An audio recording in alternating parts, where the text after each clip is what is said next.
창세기 6장 1절에서 8절까지 말씀입니다.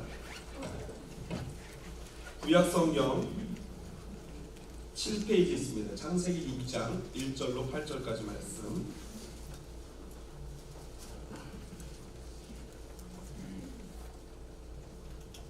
다 찾으셨으면 저 한 절, 성도님들 한 절 같이 함께 교독하도록 하겠습니다. 제가 먼저 1절 읽겠습니다. 사람이 땅 위에 번성하기 시작할 때 그들에게서 딸들이 나니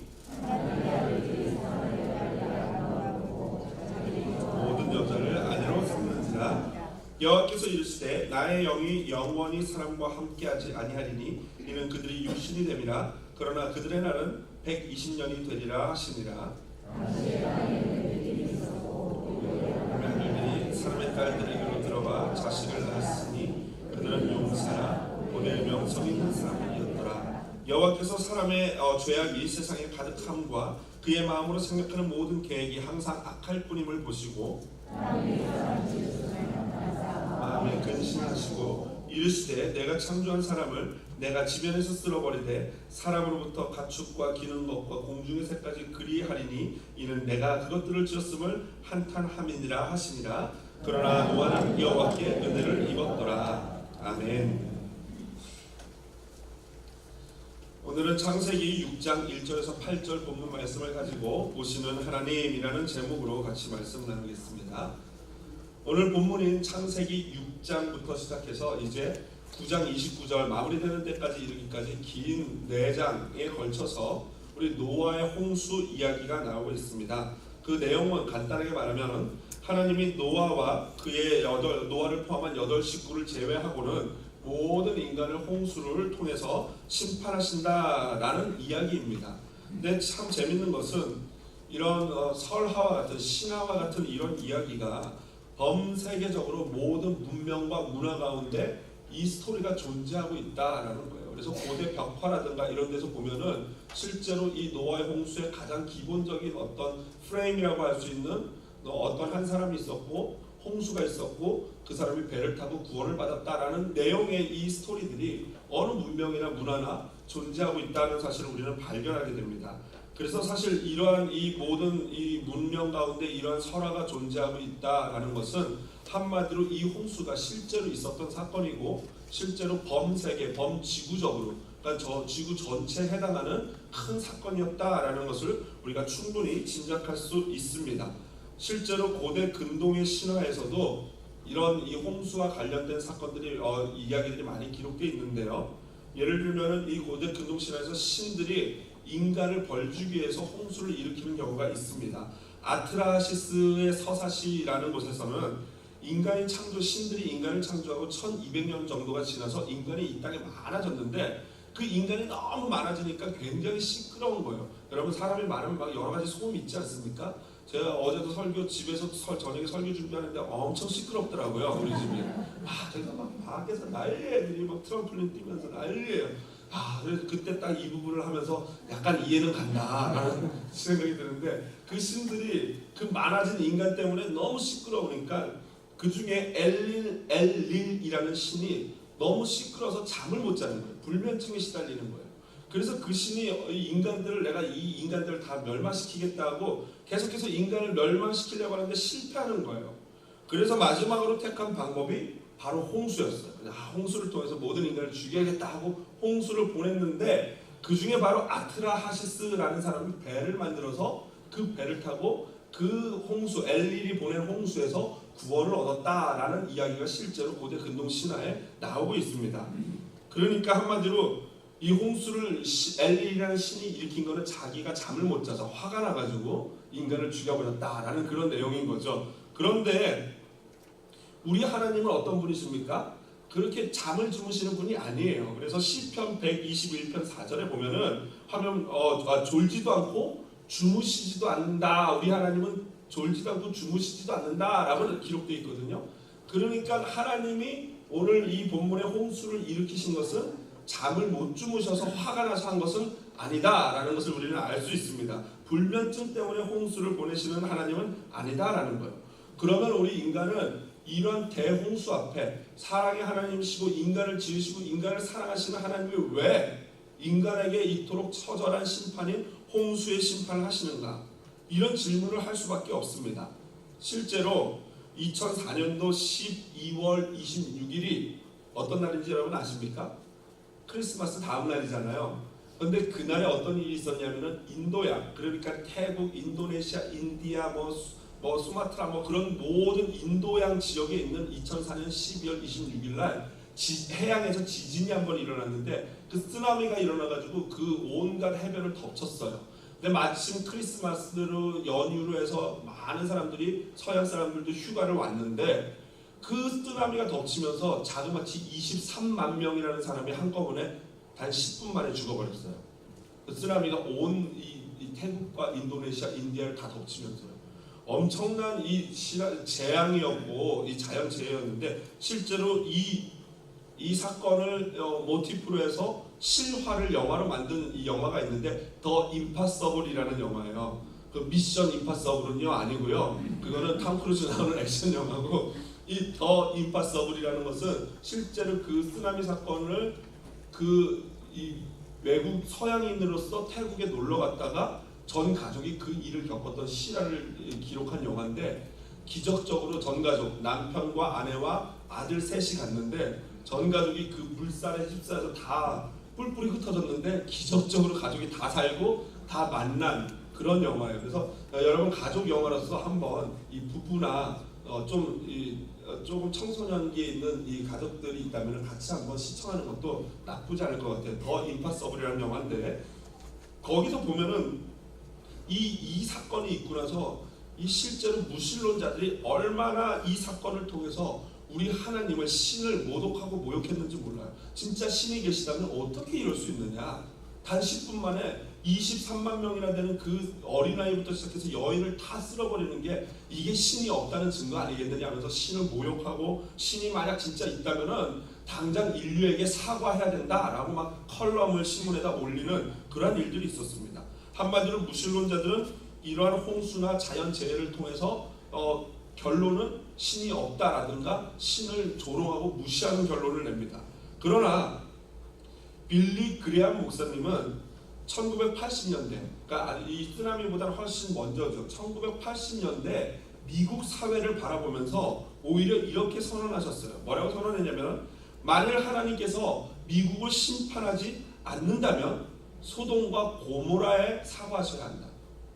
그러니까 무신론자들은 신이 우리 인간에게 사과해야 된다 그랬는데 빌리 그레암 목사님은 만일 하나님께서 지금 80년대 미국을 보면서 이 미국을 심판하지 않는다면은 성경에 심판하셨던 소돔과 고모라 사람들한테 사과해야 된대요. 그 무슨 말입니까? 지금 미국이 소돔과 고모라보다 훨씬 더 타락했다라는 그 얘기 아니겠습니까? 도대체 이 무엇 때문에 이 무신론자와 우리 빌리 그레암 목사님의 이 시각에는 이토록 차이가 날까요? 어떤 한 사람은 그런 하나님의 심판을 통해서 하나님은 없다, 사과하라 이러고 어떤 분은 심판하지 않으면 하나님이 사과하셔야 된다 하는 그 차이가 뭘까요? 도대체 무신론자들은 무엇을 보기 때문에 홍수 심판은 나쁜 것이고 도대체 왜 빌리 그레암 목사님이나 하나님 입장에서 무엇을 보시기 때문에 그런 홍수 심판을 할 수밖에 없다라고 얘기할 거예요. 저는 오늘 본문을 통해서 과연 하나님이 무엇을 보시고 온 인류를 쓸어버리는 이런 심판을 허락하시고 계획하셨는지 한번 그것을 살펴보기를 원합니다. 먼저 오늘 본문을 볼 때 해석상에 약간의 어려움이 있는 문제들이 있습니다. 먼저 그 어려운 문제들, 난제들, 성경상 해석의 난제들을 살펴보고 그러고 나서 하나님의 시각을 한번 살펴보도록 하겠습니다. 첫 번째로 우리가 성경에서 좀 어려운 부분들이 뭐냐면은 2절에 나와 있는 하나님의 아들들이 사람의 딸들의 아름다움을 보고 자기들이 좋아하는 모든 여자를 아내로 삼았다라는 내용인데 여기서 말하는 하나님의 아들들은 누구고 사람의 딸들은 누구일까요? 여러분 어떻게 생각하십니까? 하나님의 아들들은 누구고 사람의 딸들은 누굴까요? 다양한 의견이 존재합니다.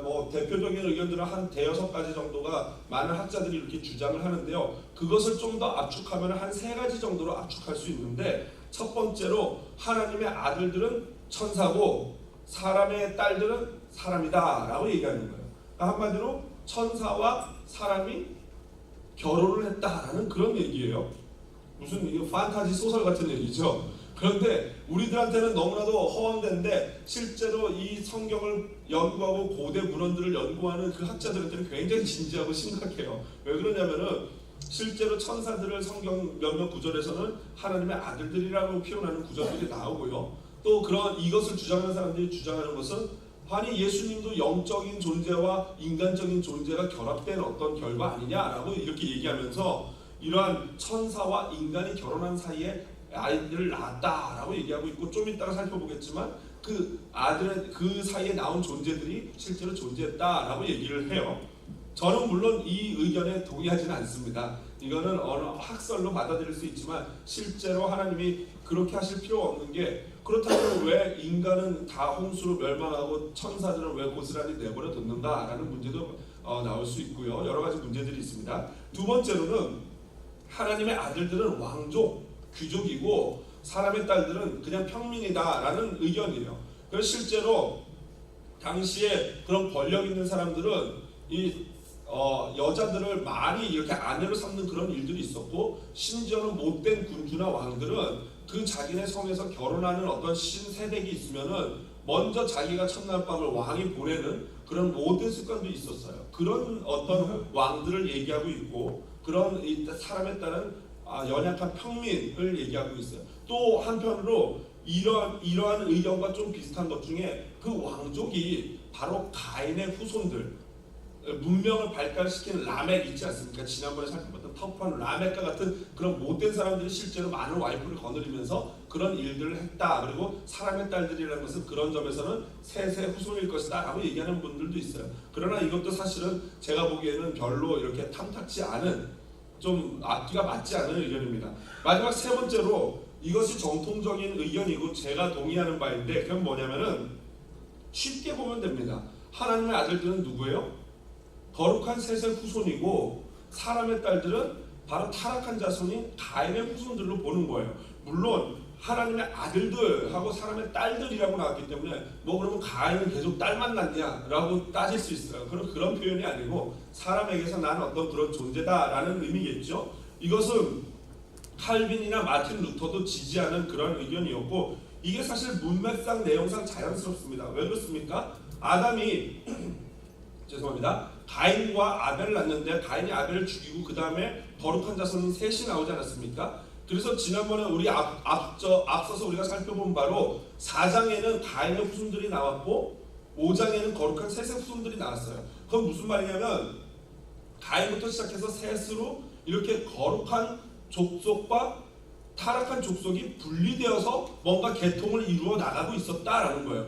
그런데 불과 얼마 지나지 않아서, 불과 7대 10대 지나지 않아서 그 거룩과 타락한 자손의 구별이 어떻게 된 거예요? 없어지기 시작한 거예요. 다시 거룩한 자손과 타락한 자손이 같이 만나면서 혼합되면서 그 아무 구별 없이 같이 살아가게 되고 같이 결혼하고 자기 보기에 좋으면 좋은 대로 그냥 결혼하게 되는 그런 문제를 오늘 성경이 말하고 있다라는 것입니다. 그래서 하나님의 아들들은 거룩한 셋의 후손이고, 거룩해야 될 셋의 후손이 사람의 딸들의 아름다움을 보고 결혼한 것이 바로 이 시대의 상황이었다라는 것이죠. 두 번째로, 하나님의 이 3절에 보면 나의 영이 영원히 사람과 함께하지 아니하리니 이는 그들이 육신이 됨이라. 그러나 그들의 나라는 120년이 되리라 라는 문제인데, 하나님의 영이 영원히 함께하지 않는다면 그건 무슨 의미고, 120년이 된다라는 것은 과연 인간의 수명이 120년이냐 아니면 노아의 홍수가 있기까지 120년 남았다는 얘기냐라는 그런 질문이거든요. 먼저 하나님의 영이라고 하면 구약 성경엔 여러 가지로 표현될 수 있지만 뭐 도덕성 이런 것까지도 할 수 있지만, 하나님의 영 하면 일단은 성령 그리고 생명의 기본이 되는 어떤 근본적인 능력 아니겠습니까? 그러므로 하나님의 영이 영원히 인간과 함께하지 않는다라는 것은 원래 인간이 태초에 디자인되기는 하나님의 영과 더불어서 영원토록 살도록 디자인이 됐는데, 인간의 죄악으로 말미암아 그리고 지금까지 내려온 그들의 변하지 않는 죄성으로 말미암아 하나님의 영이 영원토록 그들과 함께할 수 없다, 분리되어야 된다라는 거예요. 그들은 결국에는 육신이 됐다, 즉 죽을 수밖에 없다라는 거죠. 여러분, 여기서 나오는 육신이 되었다라는 단어는 히브리어로 바사르라는 단어인데, 이 육신이 되었다라는 것은 말 그대로 그냥 이 영적인 존재가 육신적인 존재로 변했다는 의미가 아니라 인간 자체가 그냥 한마디로 살덩어리가 됐다라는 거예요. 여러분 혹시 영혼이 떠난 인간을 보신 적이 있습니까? 영혼이 없는 인간, 영혼이 떠난 인간 보신 적 있으세요? 아마 여러분들 그게 무슨 말인지 하고 의아한 표정을 짓겠지만 거의 대부분 다 보셨을 거예요. 사람에게서 영혼이 떠나버리면 어떤 일이 벌어집니까? 죽습니다. 그러니까 영이 떠나면 그것은 결국 뭐예요? 시체라는 거예요. 그러니까 하나님의 영이 떠났다라는 것은 인간이 그때 이미 뭐가 된 거예요? 시체가 된 거예요. 그런 점에서 아담과 하와에게 먹는 날에는 정령 죽으리라 했을 때 바로 안 죽었다 그랬잖아요. 그건 육체가 안 죽은 거지 사실은 이미 그들은 하나님의 영과 분리됨으로 말미암아 죽었던 것입니다. 그러니까 오늘 여기서 말하는 것도 바로 그런 의미죠. 영이 떠난 인간이 되어버린 거예요. 한마디로 하나님의 말씀을 저버리고 하나님의 뜻대로 살지 않는 그 인간은 아무리 살아 숨 쉬어도 뭐예요? 고깃덩어리다라는 거예요. 그래서 여러분 우리 인간의 구성을 신학적으로 구별할 때 3분설 내지는 2분설이 있어요. 영, 혼, 육으로 구별하는 사람이 있고 아니면 영혼, 육으로 구별하는 사람인데 여하튼 인간은 눈에 보이는 육적인 것과 눈에 보이지 않는 영적인 것으로 구성되어 있는데 그 중에 눈에 보이지 않는 영이 없으면 인간은 짐승과 다를 바가 없어요. 고깃덩어리와 다를 바가 없다라는 거예요. 오늘 성경이 그것을 얘기하고 있는 거예요. 원래 고상하고 하나님의 영이 있는 거룩한 인간이 하나님의 영이 떠나고 인간의 영이 떠나버리므로 말미암아 아예 육신, 짐승, 고깃덩어리처럼 되어버렸다라는 거예요. 그러니까 이들의 생명은 이제 120년밖에 안 돼요. 왜 그러냐면 이게 120년이 말씀드렸던 이중적인 건데 첫 번째로는 노아가 방주를 짓는 기간, 다시 말해서 홍수가 있기까지 이제 얼마 남은 거예요? 120년 남은 거예요. 실제로 노아가 방주를 짓기까지 120년 걸렸습니다. 그리고 또 한편으로는 이중적인데 앞으로 인간의 수명이 지금까지는 거의 1000년 가까이 살았지만 노아의 홍수 이후에는 어떻게 살아요? 120년 정도로 줄어들게 됩니다. 실제로 이 모세가 이 글을 쓰고 있는 이 창세기 모세오경을 제작하는 모세 때 당시의 사람들은 이미 벌써 120년 정도로 수명이 줄었어요. 그래서 그때 당시에 수명이 120살이 넘은 거는 아론이 한 123살 정도까지 넘었고 나머지는 다 120대 이하로 죽게 됩니다. 그리고 실제로 오늘날에도 여러분 120살 넘게 사시는 분 본 적 있습니까? 없어요. 그런데 물론 간혹가다 한 분 어디서 나오실지 모르겠지만 대충 이 평균을 보면 120살은커녕 100살도 다 못 산단 말이죠. 저는 그래서 이 본문을 준비하면서 어떤 생각을 했냐면은 아마 인간이 요즘 의학이 너무 발달해가지고 점점 장수하게 되지 않습니까? 그래서 인간이 한 120살 정도쯤 될 때쯤 하나님이 가만히 계시지 않을 것 같아요. 그때쯤 하나님이 오실 것 같아요. 왜냐하면 그러면은 이게 말씀이 오류가 생기니까 아마 그때쯤이지 않을까? 이건 제가 조심스럽게 추측하는 거고요. 이걸 너무 확증하면은 이단이 됩니다. 여러분 그냥 그럴 수도 있겠네 라고 그냥 끄덕끄덕 하시면 되는 거예요. 하여튼 재밌는 추측입니다. 한 120년 정도가 어쨌든 인간의 수명이다 라는 거죠. 동시에 노아의 홍수가 120년 후에 있을 것이다 라는 얘기고요. 세 번째로 어려운 문제는 바로 4절에 나오는 네피림이라는 단어입니다. 당시의 땅에는 네피림이 있었고 구에도 하나님의 아들들이 사람의 딸들에게로 들어가 자식을 낳았으니 그들은 용사나 고대 명성이 있는 사람들이다. 네피림은 용사고 명성이 있는 사람들인데 도대체 네피림이 누군가?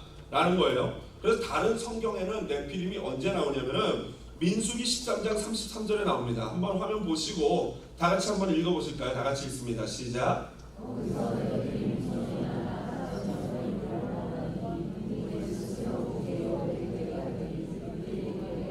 그와 같을 것이니라.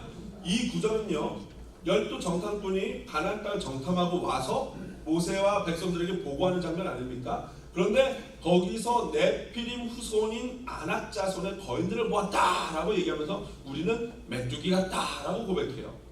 그러니까 네피림이라는 사람들은 한마디로 일단 덩치가 큰 거인이다라는 거예요. 그런데 아까도 말씀드렸지만 하나님의 아들들을 천사로 보는 사람들은 학자들은 이 네피림이 바로 그 천사와 인간 사이에 태어난 그런 존재일 것이다. 그들은 그래서 좀 이 데미가 그러니까 반신 반인 사람도 아니고 신도 아닌 그런 존재, 허큘리스 같은 그런 사람이라서 덩치도 좋고 막 키도 커가지고 거인일 것이다 라고 얘기를 해요. 그리고 실제로 70인역이라든가 불가타역이라는 이런 다른 사본에서는 이 기간테스라는 단어로 이 네피림을 표현하고 있고, 기간테스는 그리스 로마 신화에 나오는 타이탄족과도 같은 그런 존재예요. 타이탄은 거인족인데 왜 신들에게 반항한 그런 데미간 아닙니까? 그러다가 멸망을 받죠. 그러한 존재가 네피림으로 본다라는 거예요. 그런데 이것은 그저 설하고 고대 근동적인 해석이고, 제가 이 성경을 볼 때는 여러 이 좀 보수적인 신학자들이 보는 것과 같이 이 네피림이라는 사람들은 바로 어떤 족속이라기보다는 그 가인의 후손과 거룩한 셋의 후손 사이에서 태어난 이 건장한 키가 큰 어떤 그러한 족속들, 그러한 사람들을 일컫는 그런 단어이라고 저는 생각을 합니다. 실제로 여러분 골리앗을 생각해보면 골리앗 키가 얼마였어요? 3m가 넘었어요. 그러니까 10feet이 넘은 거예요. 10feet. 11feet 정도 된 것 같아요. 한 3m 30 정도 된 건데요. 그러면 3m 30이면 지금 우리 천장에 닿거든요. 거인입니까? 거인 아닙니까? 거인이죠. 이런 사람 보면 원래 우리 옛날에 우리 한국 못 살 때는요, 70년대 미국 오면 미국 사람들이 다 어땠어요? 거인이었잖아요. 다 이렇게 봤잖아요. 그러니까 그거 같은 그런 사람들이 바로 거인, 네피림이라고 그냥 사람들이 부른 존재였다라는 거예요. 그런데 모세가 지금 이 네피림이 있었고 이것을 여기다 기록하는 이유는 과연 뭘까? 갑자기 뜬금없이. 그 이유는 아까 민수기 봤던 그 본문을 보면 여러분 알 수 있어요. 이스라엘 백성들이 지금 이 모세가 창세기 모세오경을 쓰고 있는 그때 당시 이스라엘 백성들이 가나안 땅을 정복해야 되는데 기골이 장대한 이런 골리앗 같은 사람들을 보면서 어떻게 됐어요? 소위 우리말로 쫄았어요. 바짝 쫄았단 말이에요. 그럴 때 모세가 이걸 쓰는 거예요. 그때도 네피림이 있었는데 그 네피림들 지금 다 어디 갔냐? 다 홍수로 죽었다. 하나님께 대적하던 교만하던 그 인간들이 다 하나님의 홍수 앞에 무너진다. 그러니까 역시 지금도 그 네피림이 있다 할지라도 하나님이 그들을 이기실 것이다 라고 지금 이스라엘 백성들에게 격려하는 차원에서 이런 글을 기록하고 있다라는 것입니다. 자, 그렇다면은 하나님은 오늘 우리가 지금 1절부터 4절을 봤는데 여러분 특별히 아주 정말 놀랄만한 무시무시한 죄악을 발견하신 분 계십니까? 여러분 아마 1절부터 4절을 보면서 아니 도대체 인간이 어떤 극악무도한 죄를 지었길래 지금 죽는 거지? 이런 생각을 하실 거예요. 특별히 도대체 인간의 죄악이 뭐길래 하나님이 이렇게 분노하시고 홍수를 통해서 인류를 멸하시는가? 그 죄악이 무엇인가?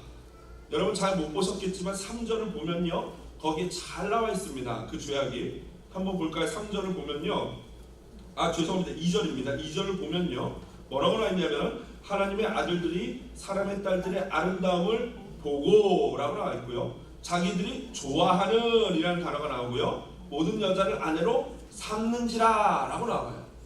이때 이 당시에 지은 죄악이 바로 이 2절인데 그 2절은요 창세기 3장 6절에 나오는 하와의 범죄와도 동일합니다. 한번 보실까요? 하와의 범죄를 이렇게 나와 있어요.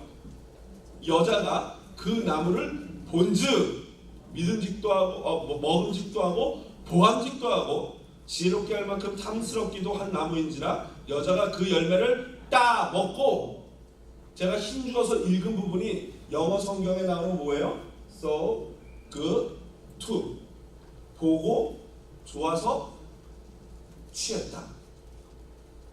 여자가 선악과를 보고 좋아서 취한 것이 하나님 앞에 범죄였잖아요.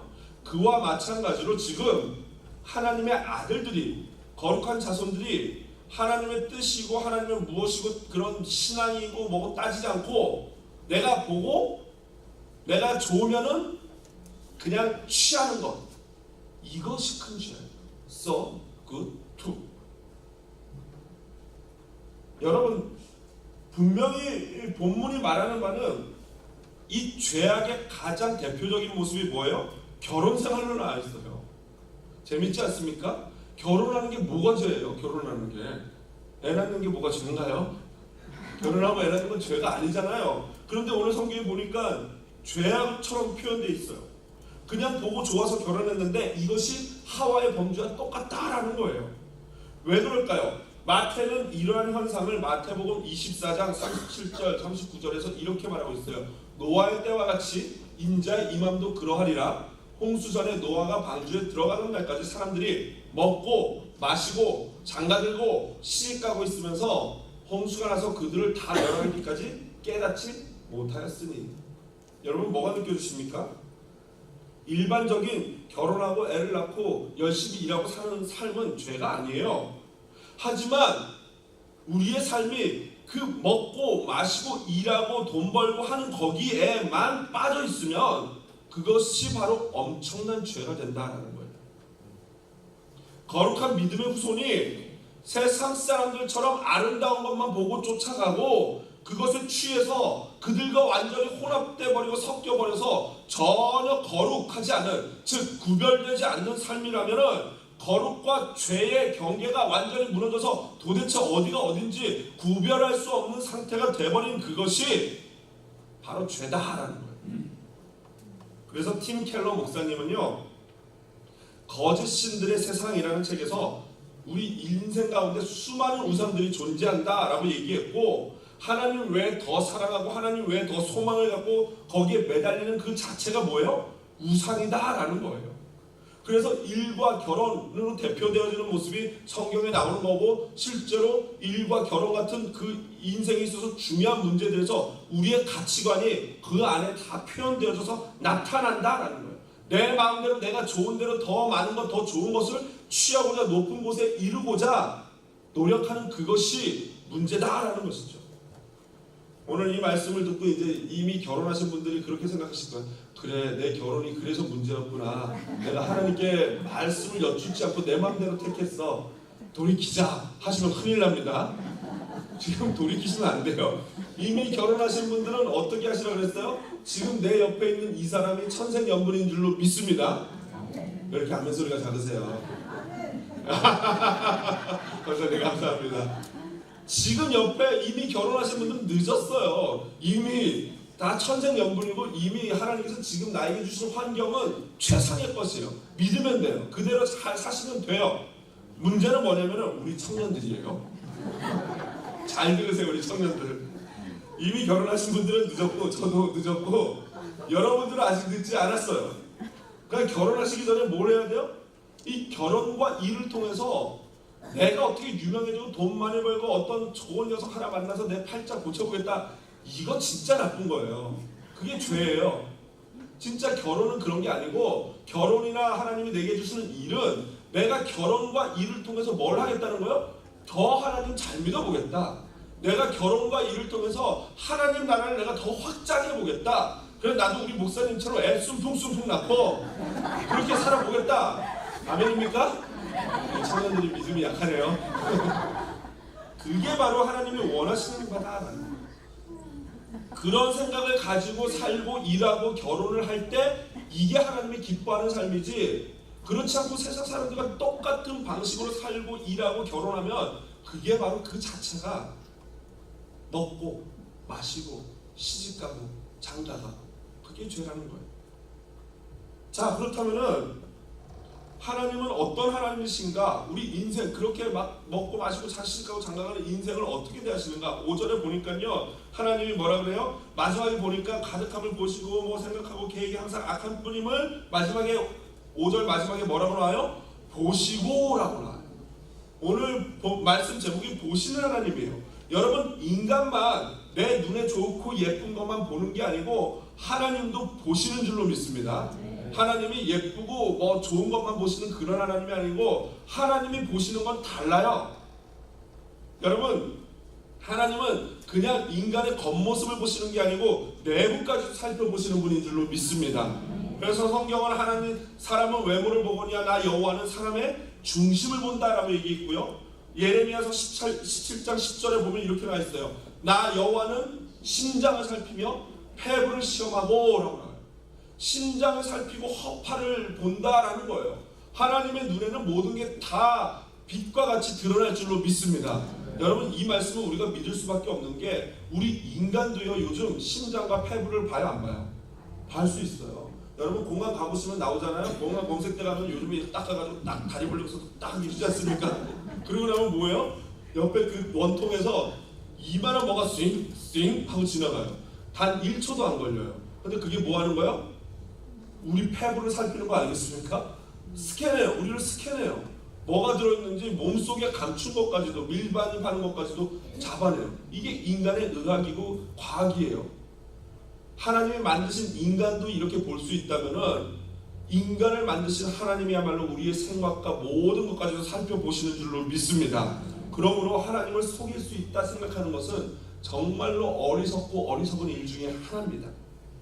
여러분, 우리가 간혹가다 마치 하나님이 장님인 것처럼 생각할 때 있지 않습니까? 마치 하나님이 못 보실 것처럼 착각을 해요. 여러분, 하나님이 우리 바다 안 하시려고, 우리 노이로제 안 걸리게 하시려고 그냥 숨 죽이고 조용히 계시는 거지, 사실은 1초도 안 놓치고 우리를 살펴보고 계시는 줄로 믿습니다. 하나님이 우리를 살펴본다는 거는요, 두 가지 사실을 알 수 있는데, 첫 번째는 하나님이 1초도 놓치지 않고 우리를 살펴본다면 어떤 느낌이 들어요? 안심되지 않습니까? 야, 내가 그렇게 위험하고 사람들이 나를 공격하려고 그러는데 하나님이 1초도 놓치지 않고 나를 살펴본다는 것은 나를 지키고 계시는구나, 지키시는 하나님인 줄로 믿습니다. 또한 두 번째로 1초도 안 놓치고 보신다라고 하면 어떤 생각이 들어요? 헐, 그쵸? 두렵다 라는 생각 들죠? 그게 또 하나님을 원하시는 거예요. 하나님을 의식하고 하나님을 두려워해서 될 수 있으면 하나님 앞에 범죄하지 않도록 하시는 것이 하나님인 줄로 믿습니다. 그 하나님을 여러분 우리가 의식해야 돼요. 오늘 6절에는 뭐라고 나와 있냐면은 하나님이 땅 위에 사람 지으셨음을 한탄하사라고 나와요. 두 번째로 본문에 나타나는 하나님은 보시는 하나님일 뿐만 아니라 근심하시는 하나님이에요. 여러분, 진짜 그런데 하나님이 근심하시고 후회하시고 한탄하십니까? 그렇다면 하나님은 우리 인간과 똑같으신 건가요? 하나님이 후회하신다는 것은 앞으로 무슨 일이 있었을지 몰랐다는 얘기거든요. 무슨 일이 있을지 전지하신 하나님이 다 알면은 후회할 일을 하시겠습니까? 안 하시겠습니까? 안 하죠. 그런데 하나님이 후회하신다 그러면 이게 뭔가 좀 문제가 생겨요. 자, 과연 그렇다면 하나님은 왜 후회하시는 분인가? 민수기 23장 19절 한번 볼까요? 하나님은 사람이 아니시니 거짓말을 하지 않으시고 인생이 아니시니 후회가 없으시도다. 아멘입니까? 아멘이에요. 하나님은 사람이 아니어서 거짓말을 안 하신대요. 거짓말을 안 하시는 하나님이 뭐라고 말씀하시냐면 나는 인생이 아니니 후회함도 없다라고 말씀하세요. 그러니까 하나님은 후회하지 않는 분이세요. 그렇다면 오늘 본문에 나온 한탄하다, 후회한다, 근심한다 이런 인간과 같은 표현은 뭡니까? 바로 이것이 하나님의 인간적 표현 방식이다 라고 얘기해요. 무슨 말이에요? 눈에 보이지 않는 영적인 하나님이 마치 인간인 것처럼, 손이 있는 것처럼, 귀가 있는 것처럼, 눈이 있는 것처럼 본다, 듣는다, 마음이 아프다, 후회한다 이런 표현을 통해서 우리 인간이 하나님을 좀 더 잘 이해할 수 있도록 해주는 것이 바로 이 하나님의 인간적 표현 방식이다라는 거예요. 이 부분, 하나님이 후회하시고 안타까워하시고 막 이 6절에 보니까 뭐라고 나와있습니까? 7절, 죄송합니다. 7절에 보니까 내가 창조한 사람을 내가 지면에서 쓸어버리고 가축과 기는 공중의 새까지 그리하리니 이는 내가 그것을 지었습니다. 내가가 3번이나 나오면서 하나님의 한탄하고 막 뭔가 속상해하시고 후회하시는 모습이 나오는데, 이 장면이 저는 실제로 있었던 어떤 사건과 너무 오버랩이 되는데, 실제로 우리 이민사회에 어떤 사건이 있었냐면은 어떤 우리 한국인 어머니가 이민을 왔는데, 여러분 홀 어머니가 이제 자녀를 데리고 이렇게 살게 된 거예요. 이민이 와서 뭐가 팍팍해졌는지 혼자서 자녀를 양육하면서 살게 됐는데, 그러다 보니 왜 돈을 벌어야 자녀를 양육할 수 있지 않습니까? 그러니까 불법인 걸 알면서도 어린 자녀를 집에다 혼으로 두고 일을 나가셨단 말이에요. 그런데 악불사 집에 불이 난 거예요. 아이가 뭐를 해먹는다고 해서 이렇게 하다가 불이 난 거예요. 그래서 아이가 탈출을 못하고 그 화재 가운데 숨진 거죠. 그 현장에 그 어머니 와가지고 자녀가 불 속에서 있는데 그걸 구하지 못하는 그런 상황이 있으니 얼마나 마음이 아프겠습니까? 그래서 이 어머니가 그 현장 그 집 앞에 아파트 앞에 앉아서 어엉 울면서 땅을 치면서 내가 죽였어요, 내가 죽였어요, 내가 죽였어요 이렇게 막 부르짖은 거예요. 그래서 이제 나중에 경찰들이 오고 이렇게 하는데 주변 사람들의 증언이 저 여자가 경찰한테 이렇게 얘기하는 거예요. 저 여자가 내가 죽였다라고 얘기하는 걸 들었다라고 얘기해요. 미국 사람들 이상하지 않습니까? 이거를 이해를 못하는 거예요. 그래서 실제로 네가 죽였다고 말하지 않았느냐 하면서 실제로 그 어머니가 구속이 됐어요. 그래서 수년간을 감방에서 살게 된 거예요. 미국 감방에서. 근데 영어도 잘 못하지 자기를 변호할 수 없으니까 실제로 감옥살이를 하다가 이 안타까운 사연을 알고 이 한국인 협회에서 이렇게 변호사를 대가지고 이 변호를 하고 결국에는 이제 얼마 전에 이렇게 출감했다는 그런 기사를 본 적이 있어요. 여러분, 저는 이 어머니가 물론 이게 똑같은 얘기는 아니지만 그 심정, 이 하나님과 똑같은 그런 상황은 아니지만 자녀를 죽일 수밖에 없는, 죽을 수밖에 없는 그 심정 가운데 내가 죽였어요 하고 막 후회하고 아파하고 막 너무나도 속상해 안타까워하는 그 마음이 누구 마음이에요? 하나님 마음이다. 오늘 본문 7절에 나온 하나님의 마음이 그 마음이다라는 거예요. 그래서 여러분 6절에 보면은 한탄하사 마음에 근심하시고라는 근심하다, 하나님이 근심하지 않는 하나님인데 근심하다라는 단어를 쓰신 이유는 그 근심하다라는 단어가 아차브라는 히브리어인데 이 아차브가 구역에서 몇 군데 같이 용례가 똑같은 용례로 사용이 됐단 말이에요. 그게 어떤 거냐면 창세기 34장 7절에 보면은 야곱의 딸 디나가 동네에 이렇게 구경 나갔다가 강간을 당하지 않습니까? 그때 그 오빠들이 그 소식을 듣고 아차브했어요. 그 아차브는 분노와 슬픔과 막 여러 가지 그런 어떤 감정이 막 그냥 용솟음치는 그런 단어예요. 두 번째로 사무엘상 20장 34절에 보니까 사울이 다윗을 죽이려고 합니다. 이 아버지가 다윗을 죽이려는 계획을 들은 요나단의 마음이 아차부했어요. 근심했어요. 형제와 같은 다윗을 죽이려는 사울의 계획을 안 요나단이 너무나도 괴롭고 너무나도 슬픈 거예요. 근심하는 거예요. 그 다음에 사무엘하 19장 2절에 보면은 다윗의 아들 중에 압살롬이라는 녀석이 있는데 그 압살롬이라는 녀석이 아버지를 죽이고 자기가 왕자를 차지하려고 반란을 일으키지 않습니까? 그래서 어느 정도 반 정도는 성공해서 아버지가 도망갔단 말이에요. 그런데 그 가운데 일이 2차 저차 되다가 결국엔 압살롬이 나뭇가지에 머리가 걸려가지고 매달려 있을 때 다윗의 부하가 와서 칼로 그를 죽여버립니다. 목을 베죠.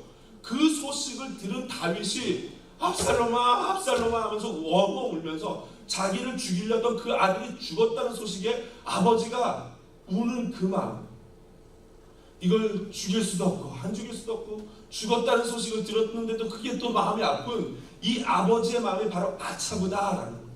마지막으로 이사야서 54장 6절에 보면은 하나님이 본인의 마음을 이스라엘이 이 우상 숭배하면서 간음함으로 말미암아 버림받은 마음을 표현하는데 버림받은 아내라는 표현이 그 버림받은 아내의 마음이 아차부다라고 표현해요. 여러분, 하나님의 마음이 읽히십니까? 지금 홍수로 죄악 가운데 있는 사람들을 쓸어버리긴 해야 되는데 그 하나님의 마음에 어떤 근심이 있는 거예요? 바로 다윗과 같은 근심이 있는 거예요. 바로 버림당한, 오히려 하나님이 벌을 주지만 오히려 누가 버림당한 거예요? 하나님이 인간으로부터 버림당한 그 아픔이에요. 자기의 형제와 같은 이 다윗을 죽이려는 아버지와 그 사이에 있는 갈등이 바로 하나님의 마음이다라는 겁니다. 그래서 하나님이 머리를 쥐어뜯으면서 나 때문에 내가 창조한 사람을 내가 지면에서 쓸어버리되 이는 내가 그것을 지었음을 한탄함이라 라고 말씀하시는 거예요. 하나님이 버린 일이시지만 하나님이 원하시지 않았지만 인간들이 죄를 지었고 그 또 거룩하신 하나님, 공의의 하나님이 그 죄와 공존할 수 없기 때문에 어쩔 수 없이 홍수로 죽일 수밖에 없는 그 아비의 마음, 그게 지금 하나님의 아차부다라는 거예요. 그러므로 여러분, 오늘 본문에 하나님이 근심하다, 한탄하다 라는 이 표현을 다른 말로 바꿔 말하면은 사랑하고 있다라는 표현인 줄로 믿습니다.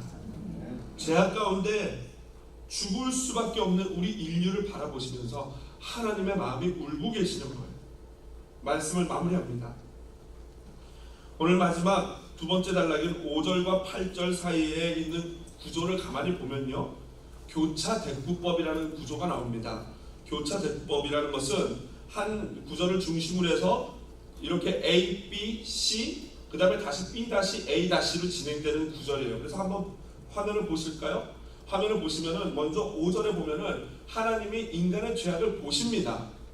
그리고 6절에 그 죄악을 보시고 후회하십니다.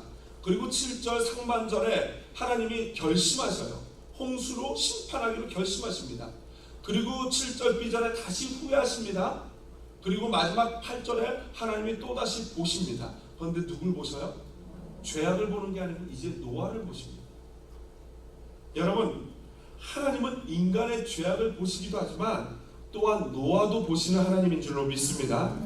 하나님이 보시는 노아는요, 하나님의 은혜를 입게 돼요. 여러분, 하나님이 찾으시는 사람이 어떤 사람입니까? 요한복음 4장 23절 볼까요? 하나님이 찾으시는 사람은 뭐예요? 자기에게 예배하는 자들을 찾으세요. 그러니까 하나님이 지금 노아를 보시고 노아를 의롭게 여기시는 것은 노아가 바로 진짜 하나님을 예배하는 자였기 때문이라는 거예요. 여러분, 에녹이 하나님과 동행하면서 하나님으로부터 죽음을 보지 않고 들림을 받았잖아요. 오늘 노아도 9절에 보면, 다음 주에 보면 9절에 보면 뭐라고 나와요? 그는 하나님과 동행하였으며, 즉 하나님의 구원을 입는 자들은 죽지 않고 죽음을 경험하지 않고 구원을 얻는 자들은 하나님과 동행하는 자들인데, 하나님과 동행하는 자들의 가장 큰 특징은 뭐예요? 예배다라는 거예요. 예배다라는 거예요. 진짜 하나님을 예배하고 하나님을 동행하는 자야말로 진심으로 하나님 앞에 구원을 얻게 되는 줄로 믿습니다. 여러분, 예배하는 자를 하나님이 찾으시고 보십니다. 여러분, 저희들은 이 심판의 때를 살아가고 있는데, 심판의 때를 살아가다 보면은 때로는 마음이 힘들고 어려울 때가 있어요. 남들은, 세상 사람들은 다 지네 하고 싶은 대로 다 하고, 막 그냥 보면은 뭐 학창 시절에 보면 컨닝도 하고 막 이래가지고 어떻게든지 점수 올려서 좋은 대학 가고 좋은 이 직장 갖게 되는데, 우리 그리스도인은 그러면 안 되잖아요. 그렇게 가다 보면은 외로울 때가 있어요. 남들은 다 하는데, 다 저렇게 사는데 왜 우리는 저렇게 살면 안 되는가? 그러면서 뒤처지고 오히려 그런 사람들이 잘 되는 걸 보면 마음이 아플 때가 있습니다. 그러나 그렇게 사는 우리들이야말로 하나님의 은혜를 입은 자인 줄로 믿습니다. 그렇게 은혜를 입은 자만이 구원을 얻게 돼요. 여러분, 때로는 힘들고 절망스럽고 힘들지라도, 외롭고 내 삶에 수많은 고통이 있을지라도 그 사람을 바라보시는 하나님을 바라보면서 그 은혜를 구하는 저와 여러분 되기를 주님의 이름으로 축복드립니다. 여러분, 이 가운데 혹시 상한 마음 때문에, 아픈 마음 때문에 홀로 울고 계시는 분 계십니까? 때로는 너무나 내 삶이 절망스럽고 너무나 힘들어서 아무에게도 말하지 못하고 홀로 눈물을 흘리고 계시는 분 계십니까? 오늘 이 시간 보시는 하나님, 우리의 마음을 살피시고 감찰하시는 하나님 앞에 이 마음을 쏟아내며 나가서 하나님을 만나고 그분과 동행하는 은혜가 있기를 원합니다.